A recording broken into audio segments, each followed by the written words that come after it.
again. Never! Wait. Who are you?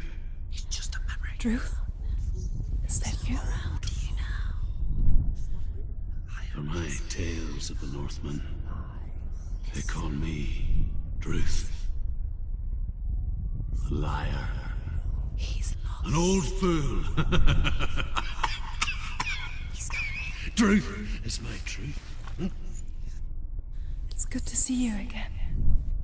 You kept your vow. Guide you in this life and the next. I will tell you my stories of hell.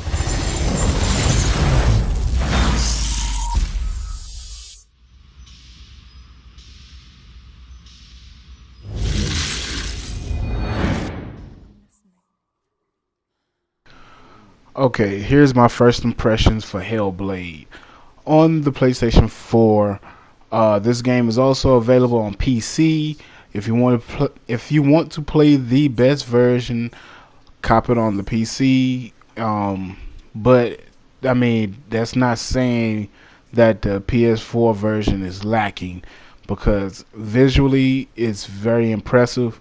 You do have the option to play at 60 frames per second, or 30 frames per second at a 4K resolution, which I think is 1440p or 1800p. But either way, it's pretty damn visually impressive. But the graphics isn't the meat and potatoes of the game. Is actually the sound, how they use the you know what I'm saying, this new technology or whatever they've been working with, far as like, you know what I'm saying, how the game, the sounds and stuff was recorded. Now this game is developed by a very small team called Ninja Theory. You probably know some of their games from Lost Odyssey. They remade Devil May Cry a few years ago, last gen, and then they, you know what I'm saying, they had a remaster on the PS4 and the Xbox One. But I think one of their best game to date, besides this, is Heavenly Sword. Now, when I first saw the trailer, the very first trailer for Hellblade, I thought it was a Heavenly Sword sequel. That's something I've always wanted, flat out, point blank. Heavenly Sword was a PS3 exclusive, and Sony was behind them 100% on that game. It was a very early PS3 game, and a lot of people didn't own a PS3 at the time it was released because it was so damn high. It was a $600 console. That's a mistake that nobody's going to make anymore. It was the second mistake in gaming history, and it damn shall will be the last.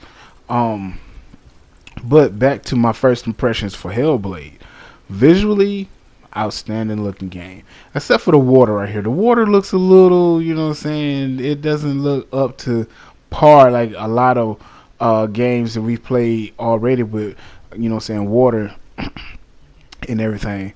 But the weather and stuff, the dynamic weather, the lightning, the rain and stuff, that's very impressive. When I first got out into the rain, I seen the water raindrops land on her arms and stuff, and only certain spots on her arms were getting wet.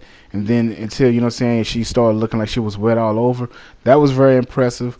But again, like I said, like I was saying, the sound of the game, you know what I'm saying, you're playing, you know what I'm saying, the heroine is a female, and she's I think schizophrenia. She suffers from schizophrenia. I think it's some type of mental illness that she's suffering from, and she hears these voices, and sometimes she might see these things and everything, and she can make out these patterns like I just did to get through that gate. You know what I'm saying, she sees certain patterns and stuff, and she hears certain things, and you have to really truly play this game with a pair of headphones on, you know what I'm saying, any kind of headphones really. I'm playing with my headphones from, you know what I'm saying, that I got with the PlayStation Vita that I just plug straight into the controller, and trust me, I still hear everything. It's like if someone's coming behind me or something's behind me, I hear it. If I hear voices behind me, in front of me, on my left, on my right, I can hear the rain dropping and hitting the ground. I hear, you know what I'm saying, when like during the beginning of the game you're on this kind of like a rowboat type of thing.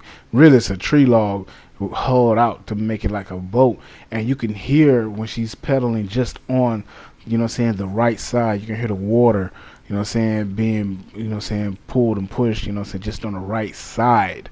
You know what I'm saying? You don't hear it on the left side, but you hear voices on the left side. Then you start hearing voices on the right side. You start hearing saying you shouldn't go forward, you should turn backwards and stuff. It's just so impressive the way this game is made. Now, Ninja Theory, this game has been in development, I think, for the past 4 years. I know they took a little bit of time off to work on another project with another development team because they had new technology. I don't know if they implemented that technology into this game, but you know, I have to go back through the developer diaries and stuff because I've been keeping up with this game since like I said, since I first saw it. I thought it was Heavenly Sword, the sequel, but it's actually its successor. And this time, Ninja Theory made this all on their own, with nobody backing them. If I'm correct, I don't even think Sony really backed them, but they might have though. But they, you know, what I'm saying, their goal was to make an indie game with AAA quality. And just like my last video, I was talking about, it's all about the quality of the games that matters on each console. And this game right here, out the gate, very high quality game. It has a story. It hasn't been fully fleshed out right now, but from the simple combat mechanics, which, you know what I'm saying, you don't really need to be so in depth about, you know what I'm saying, the combos and stuff like that. The combat is just right, you know what I'm saying, for this game. Um, the voice acting, I mean, impressive. The graphics, impressive. So great. This game, to me, could be a game of the year contender. And don't try to be too harsh on me. I say contender only because I seen a game, an indie game called Papers, Please win Game of the Year, if I'm correct, or was a contender for Game of the Year. It was another game, Her Story. Her Story won Game of the Year. It wasn't because it was the graphics or anything like that. It was because it was a very interesting and different kind of game. Whereas I think this what Ninja Theory was aiming for with this game, as far as the sound. They wanted it to be different. Now the embargo was up this morning on this game, and a lot of reviewers gave it high scores. Jim Sterling, he gave it a 1, and I watched this video and he explained why he gave it a 1. He said that, you know what I'm saying, he caught on, it was a game breaking bug, and he was at a certain point of the game where it's all dark and he didn't know what to do. It had auto saved, he couldn't go back, and he was stuck. What he failed to realize is Ninja Theory got a level on this game to where you have to use sound to get through that level. So that wasn't a game breaking bug. That was actually part of the game. I don't think he used the headsets to play this game or whatever. I don't think he was actually paying attention to that part. I just think he didn't know what he was doing. But to each his own, his opinion. My first impressions of this game, I'm going to tell you like this. The hype is real. It's only $29.99 on the PlayStation, the PSN store, and I think on Steam too for PC. You would not regret picking this up. I've been trying to play this all day, but I've been having other things to do, and plus today is my birthday.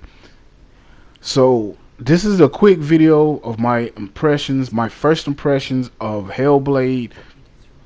Cop it, pick it up, try it for yourself. I'll be doing a review later on this week. And I'm out. Peace.